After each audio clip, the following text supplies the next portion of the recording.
ఇక్కడ కోడిగుడ్డు పొరుటైతే చేస్తున్నానండి పూరీలోకి. నేను కోడిగుడ్డు పొరుటు గానీ, ఆమ్లెట్ కానీ చేసేటప్పుడు ఒక చిన్న చిట్కానైతే పాటిస్తాను. అదేంటంటే మనము ఎగ్సు పగలగొట్టి వేసిన తర్వాత లైట్‌గా నీసు వాసనొస్తుంది కదా! అలాగా నీసు వాసన రాకుండా ఉండాలంటే పాలుంటాయి గదండీ! చాలా తక్కువ కొన్ని ఫ్యూ డ్రాప్స్ అనమాట.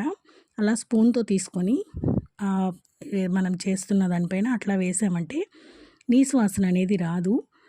ఆమ్లెట్ వేసినా ఆమ్లెట్ పైనైనా కూడా రాదు. ఎవరికైనా ఈ ఎగ్ నీసు వాసన వచ్చేది నచ్చదు అనుకుంటే ఈ టిప్‌ని ఫాలో అవ్వండి.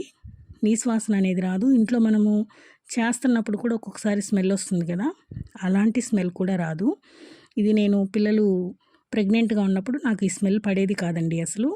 అప్పుడు మా ఫ్రెండ్ ద్వారా ఇలా తెలుసుకున్నాననమాట. చాలా తక్కువ ఫ్యూ డ్రాప్స్ అంతే. స్మెల్ అయితే అస్సలు రాదు. ట్రై చేసి చూడండి మీరు కూడా.